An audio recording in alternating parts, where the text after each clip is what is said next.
püüame siis jõuda arusaamani, kuhu siis kaubandus areneb.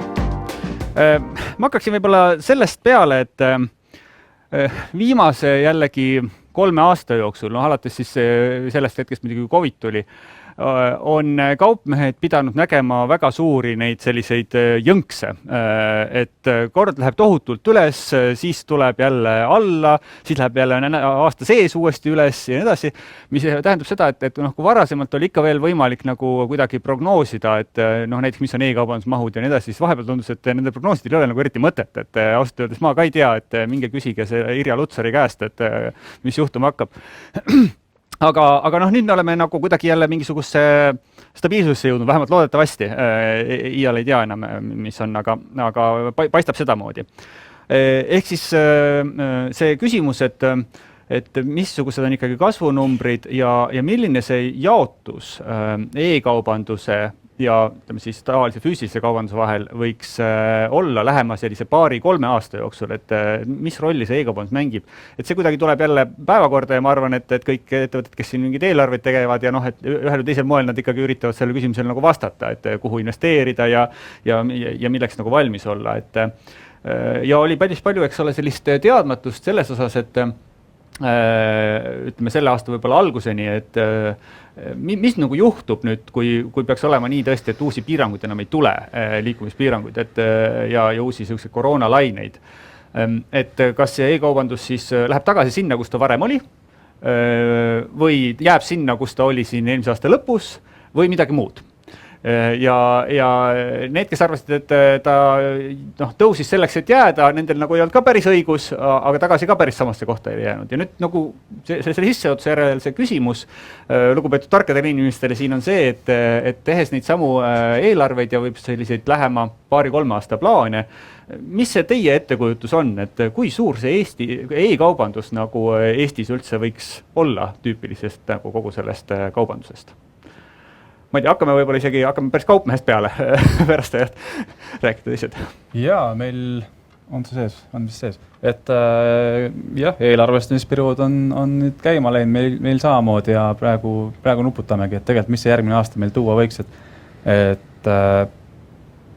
COVID muutis e-kaubandus kindlasti igaveseks selles mõttes, et see tarbija teadvusesse jõudis meeletu kiirusega see, et kui palju võimalus e-kaubandus pakub. Ja ongi siin on 2 asja minu jaoks, et üks on see, et kui palju nad tegelikult selle ostuga lõpuni viivad e-kaubanduse kanalis, aga teine asi on see, kui palju kliendid kasutavad e-kaubanduse kanalit lihtsalt kiire eeltöö tegemiseks, et julgelt võime öelda, et mingi 75% klientidest, kes tulevad meile jaekauplusesse, on enne meie e-poes juba enda otsuse ära langetanud, millele need järele üldse tulevad. Et kui me ütleme, et me tahame mingisugust protsenti saada müügist, kogu jaemüügist endale, siis see on üks osa, aga teine, kui palju me toetame jaemüüki, on nagu teine osa, et kui me räägime, kui suur osa me ära tahame võtta või nagu lisandväärtust nagu müügina pakkuda, siis meie oleme küllaltki nagu optimistlikud selle poole pealt, et me tahame järk-järgult ikkagi iga aasta seda e-kaubanduse osakaalu kasvatada, ilma et me nüüd liigselt jaeteenindust kannibaliseeriks. Aga kui me täna näeme, et see osakaal on sükene 10% tegelikult kogu jaeteeninduse müügist, et siis me nagu tervislik prognoos on, et see võiks sükene 25% järgmine aasta äkki veel kasvada. Tõnu, sina oled tegelenud siin mitu aastat selle küsimusega, et kuidas seda üldse statistikat saada nagu selgemaks turu peal, et kui suur see e-kaubandus üldse on, et juba raske on siin rääkida mingisugustest numbritest, kui tegelikult keegi ei tea midagi. Ja paremaks on ta ka tõesti läinud, et kui me kuulsime siin, et Lenno nagu ennustas, et turu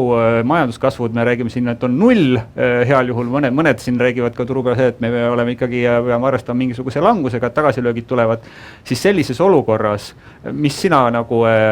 näed või kui sa räägid ka liidu liikmetega, et mis see üldine konsensuslik ootus on, et mis see e-kaubanduse maht nüüd kasvus on, eeldades, et meil ei tule mingit koroonalainet, mingit sellist välist mõju, mis äkitselt jälle nagu lööb kõik nõudluse üles. ERR eile küsis, et kui palju võiks 5 aasta pärast olla e-kaubanduse maht ja siis teine küsimus oli, et aga mis siis kaubandusest saab? Et see on tegelikult kaupmehe käive, on ju, et minust mõnes mõttes on nagu niisugune tobe üldse nagu rääkida, et mis on e-kaubanduse käive, et noh, see on Tallinna Kaubamajal on üks käive, eks ju, kokkuvõttes e-müük lihtsalt järjest suurem osa, et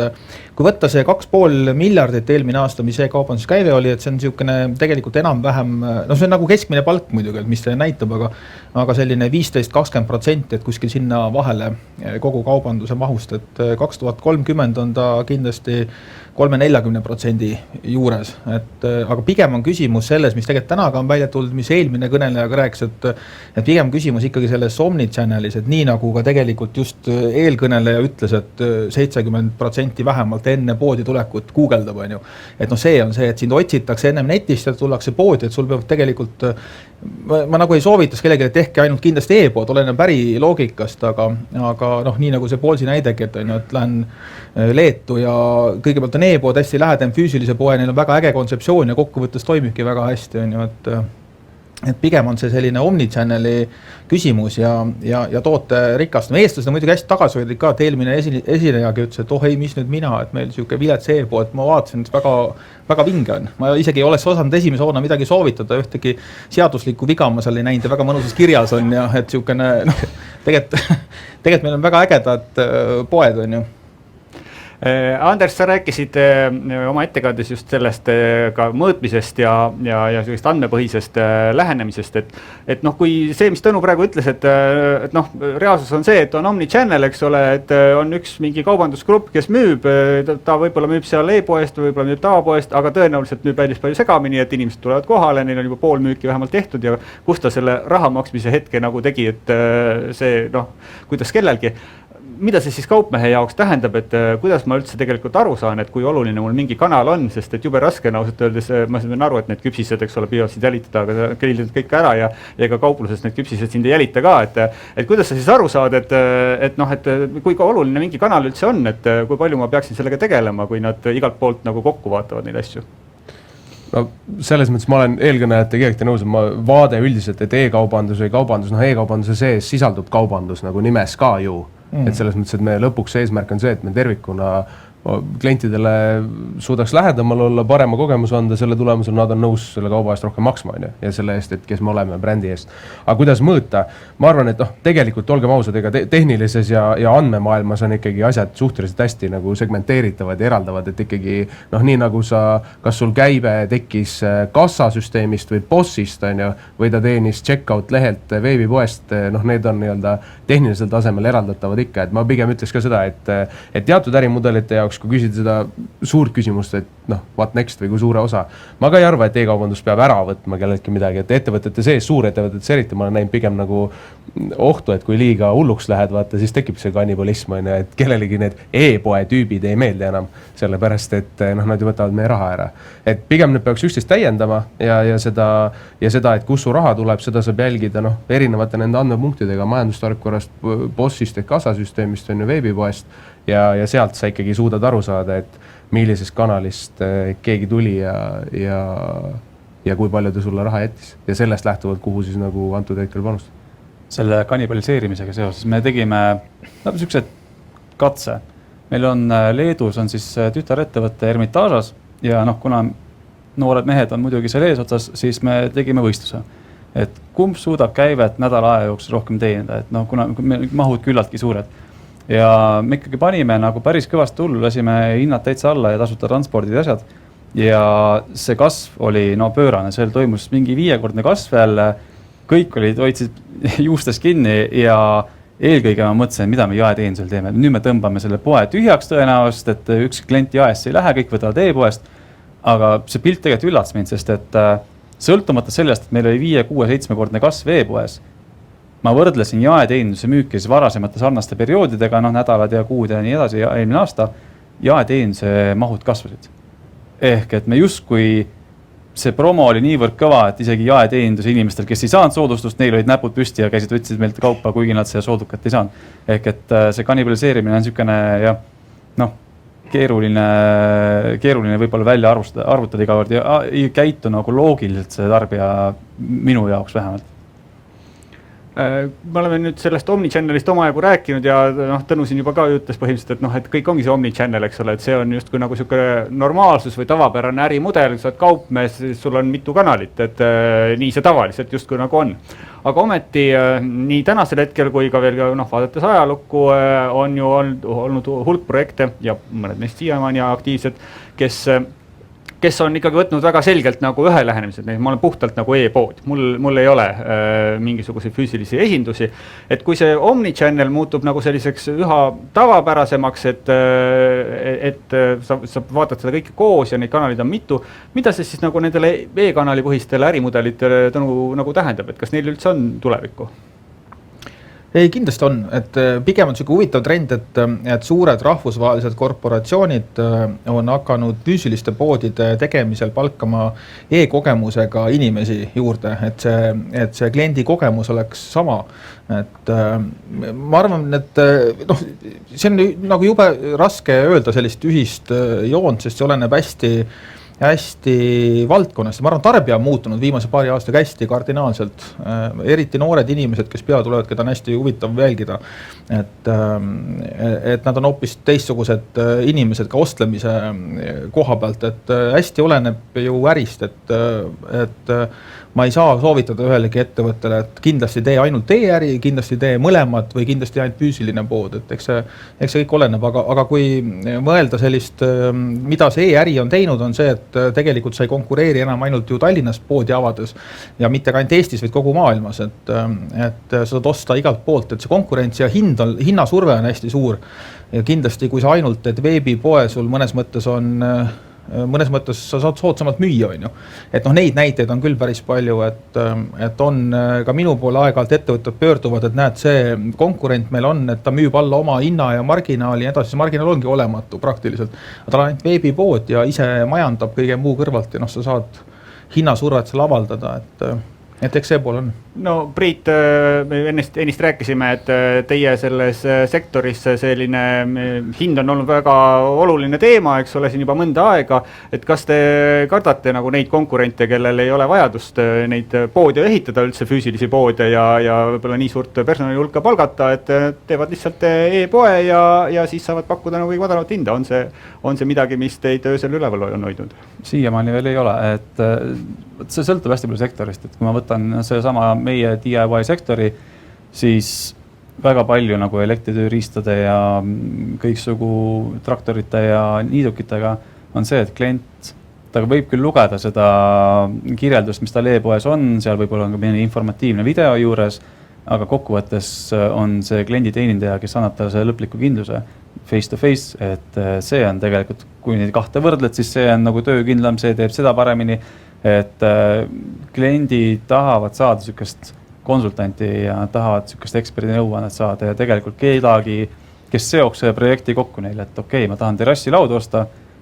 fine, lõpptulemus on see, et sa tahad terrassi ehitada, et nii, sul on vaja veel seda, ja konsultant on siis see poes koha peal, kes nagu close ib selle diili ära ja annab talle sükse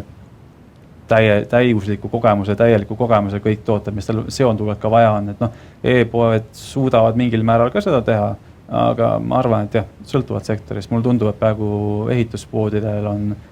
see konsulteerimise osa veel päris kõrge vajadusega. No Anders, sa rääkisid just sellest ka, et tihtipeale ei ole ka kaupmeestel ikkagi väga selget ettekujutust, kes see nende klient on ja mida ta õigupoolest tahab ja või mis teda õnnelikuks teeb, et kas nüüd see sama, mida Priit siin kirjeldas, et ikkagi mingisugust nagu probleemi lahendada või aidata mingis kontekstis tal jõuda oma soovitud tulemuseni, kas see on nüüd ikkagi puhtalt nagu selliste füüsiliste kohtumiste pärusmaa või on ikkagi võimalik ka e-kanalites seda ellu viia? Ei, kindlasti mitte ainult nagu füüsiliste poodid, et meil on täna ju tehnoloogiat ja võimalusi, vaatame võib-olla kõige lihtsamaid näiteid on, et kuidas rõivakauplejad nagu e-kanalisse kõvasti läksid, on ka sama barjäär, vaata, et kas ma tean, kuidas see riie mulle istub. noh, nende näidetel võtame siin suurtel tegijatel on ju, Asos kasutab erineva kehatüübiga modelle, kes näitavad sedasama riideeset erineva suurusega, väga okei annab arusaamise sellele tarbijale, et noh, milline see riie võiks ka minu seljas välja näha. Et kuni siin Eesti enda startupidena välja, kes on mannekeene, nii-öelda dünaamilise mannekeene ja muid arendanud, et kindlasti see võimalus on, ma olen täiesti nõus Priiduga, ma olen ise nende DIY sektori poodidega kokku puutunud, kindlasti on seal siukest väga spetsiifilist nõu või nii-öelda vastust küsimustele, mis on hästi spetsiifilised, ongi, et kas ma nagu pean kasutama seda materjali kruvi või toda materjali kruvi ja kas mul on vaja sellist torksi või tollest torksi selle keeramiseks, et terrassi ehitada, et see on teatud spetsiifika jääb, aga kindlasti meil täna on olemas ju nii-öelda lahendused alates nendest samadest chati omadest, mis on kõige levinud, on ju. Sul on ju tegelikult täna võimalik seda sama customer support'i teha video teel, sul on võimalik kasutada neid selliseid nii-öelda DIY nii-öelda instruktsioone on ju sotsiaalmeedias või inimesed teevad YouTube'i videos, kuidas seda asja kasutada ja kuidas seda parandada. Kasutada ära kogu seda maailma, et tegelikult ütleme, et Eestis on ta võib-olla keelebarjäärid, et on natuke keerulisem, aga ütleme väljaspool, kus nagu seda content ja sisu on palju, saab tegelikult ära kasutada kõige lihtsamas mõttes. Okei, tuleb korralikult litsentsi tingimusi vaadata, aga võib kasutada ära lihtsalt YouTube'i sisu, mis korreleerub nende toodetega, mida sa müüd. Sa ei pea looma mingit massilist produktsiooni, tegema oma toodetele videosid ja pilte, see content on kuskil olemas. Ja seda saab linkida oma e-poodi ja nende asjad juurde, mis iseloomustab, kuidas see toode siis võiks inimest aidata. Aga see aspekt kindlasti, et lõpuks aru saada ikkagi, et mingi põhjus on iga ostu taga. On tas rohkem emotsiooni, vähem emotsiooni, aga mingi nagu juurpõhjus tal on. Kui sa juurpõhjusest aru saad, siis müüd iga asja natuke paremini kui siis, kui ei saa aru. Kas meil on saalis olijatelt mõni küsimus, mida tahaksite siin? Hetkel mitte. Siis läheks edasi sellise käsitlusega, et kui nüüd see kõik on tõesti õige, mida siin laval olijad on üksteise järel kinnitanud, et see Omnichannel on tulnud, et jääda ja on nagu selline normaalsus, siis talupoja mõistusega vähemalt tundub, et sellisest piiriülese laienemise mõttes on seda Omnichannelit nagu palju raskem kasutada, et sa pead ikkagi nii nagu siin Poolsi on teinud, et teeme aga siis Vilniusesse poe ja Soome ja nii edasi, aga see nõuab ikkagi märkisväärseid investeeringuid, et ega sa nii-öelda ta ei skaleeru niisama lihtsalt. Et kui see on ka tõsi, siis mida see nagu tähendab edasi selle kaubanduse konkurentsi arengule, et siis nii-öelda osa sellest konkurentsist on ja jääb nagu ainult kohalikuks. On see nii tänu või? Hästi keeruline on Eestist laieneda, me oleme nii kuradima väiksed ja käibed on väiksed, et hästi tihti, kui ma olen ka küsinud ettevõtete käest, et miks sa ei laiene, et sul kõik tegelikult eeldused on olemas, üks asi on nii nagu Poolsi inimenega rääkis, et mis nüüd meie, eks ju, et mis nüüd mina lähen müüma, et tegelikult natuke võib-olla võiks julgemad olla endas ja tootes ja poes, aga kindlasti on üks asi ka investeeringud, et täpselt nagu sa ütlesid, et kui sa Eestist 2000 eest turundust, siis Soomes sa pead vähemalt 20 000 eest tegema. Ja sa pool aastat võib-olla teed enne, kui midagi seal mõikama hakkab, et see investeeringu küsimus ja raske on saada, et aga nii About You kui Zalando mõlemad, kes on tulnud Eestisse ja Baltikumi, mõlemad on mulle öelnud, et jube lihtne on maailma vallutada ja vallutasime samamoodi ka Eesti ja Baltikumi, et sa lähed kuskile riiki, nagu Eestisse, sa teed 1 miljoni eurose kampaania, sa pakud alati tasuta. Kirjutage üles, see on väga lihtne. Alati tasuta saatmine ja tagastus, sul on hea kaubavalik, et sama mudel ja me teeme rohkem käivet kui Eesti eelarve, on ju, ja jube lihtne, et selles mõttes ongi lihtne, kui sul on ressurss, on ju. Võtad järgmise riigid, et miljonise kampaania, iga kuu edasi teed ka 200 000 turundust, eks ju, et hea valik, et lihtne. Priit, selles mõttes ma saan aru, et siin ikkagi füüsika reeglid nagu natukene kaitsevad teie sektorit, et ega neid põrandalaudu võib-olla sealt kuskilt Prantsusmaa laost nagu tarnida, et see on nagu päris tülikas, aga samas näiteks akutrelli saata, see on ikka täitsa mõeldav, et või mõnda muud sellist väiksemat asja, mis on suhteliselt nagu kallis ja kus siis võib-olla saaks jällegi rohkem kas hinnapõhiselt või kuidagi nagu agressiivselt niimoodi konkureerida, et kas selline piiriülene nagu surve ja hirm Amazoni ja kõiki teiste ees, et kas see on ka teile nagu tunda? Jaa, see kombo, mis sa just nimetasid, et siin panna 1 miljon magama turundusse ja teha tasuta saatmine ja tagastus, et see tegelikult kõlab päris ägedalt, kuni sa ei pea tasuta tagastama terrassilaude ja siin muid õudseid asju, et me oleme ise ka tegelikult natukene kaalunud siin, et ongi sul üks mitte väga keeruline minna e-poega kompima kõrval olevaid riike, kuhu tegelikult sul võivad jääda isegi komplekteerimiskeskuseks samaks, mis nad täna on, et siin on teenusepakkujad, kes juba viivad järgmiseks päevaks sulle Soome pakid kohale. Et see nagu ei ole minu jaoks mingi takistav tegur olnud, et me ei pea tingimata kohe minema füüsiliselt ka sinna kohale, me saame ennem nagu turgu natukene katsuda. Et me Bauhof on füüsiliselt kunagi ju Leedus käinud ja tuli sealt -20 miljoniga tagasi, et see on nüüd teinud ettevõtte natuke ettevaatlikuks. No tulles nüüd lõpuks selle juurde, et nagu öeldud, see eelarvestamise periood on alanud, et mõned teevad sellist pikemat vaadet, aga põhimõtteliselt 2023 on nagu ukse ees ja nii nagu finantsnumbrite mõttes kui ka üldse plaanide osas, et mida me millal hakkame ette võtma,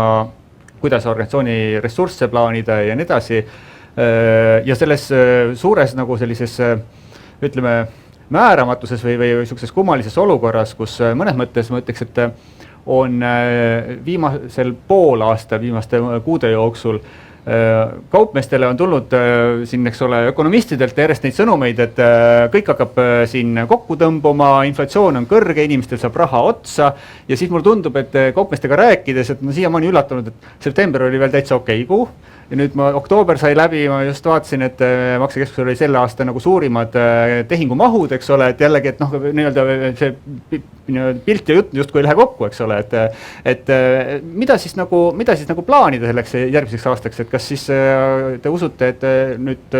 talvel ikkagi ükskord nagu raha saab otsa ja tulevad nagu keerulisemad ajad ja ei ole mõtet nagu väga agressiivselt toimetada või pigem on see, et vaadake, et te nagu maha ja sellest võimalusest?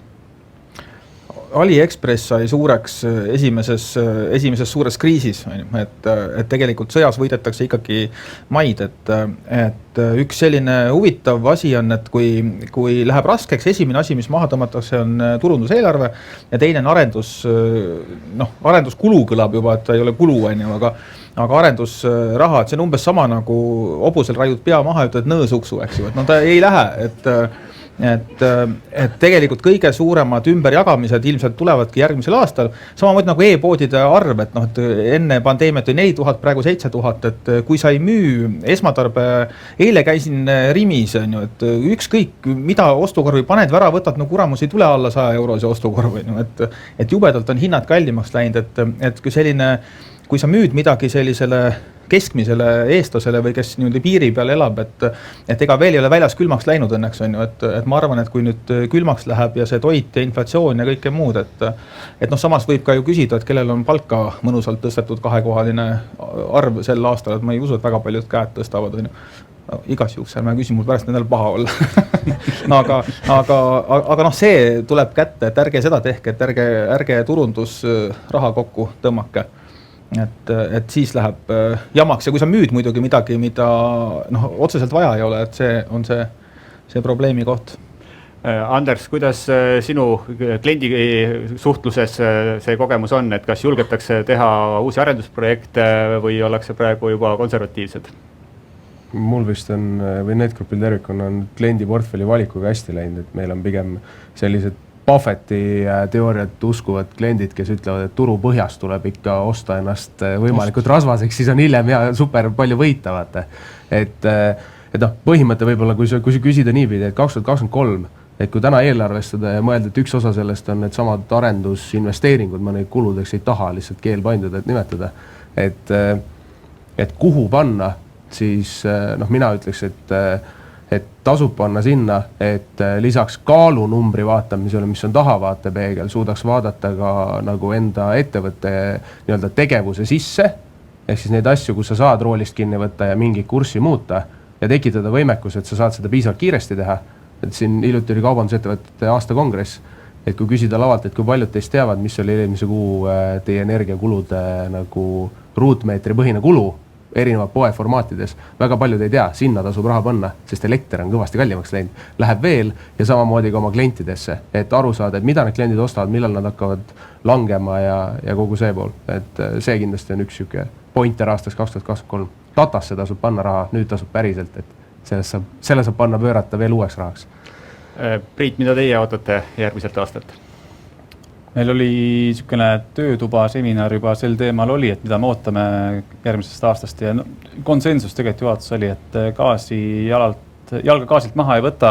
et võib-olla, mis siis investeeringute poole pealt on see, et võib-olla rohkem rõhku efektiivsusele. Et nii energia poole pealt efektiivsusele kui ka tegelikult tööjõu poole pealt efektiivsusele. Kõik iseteeninduskassad ja kõik taoline on rohkem tähtsam kui kunagi varem, et saada need üldkulud maha ja et oleks võimalik edasi toimetada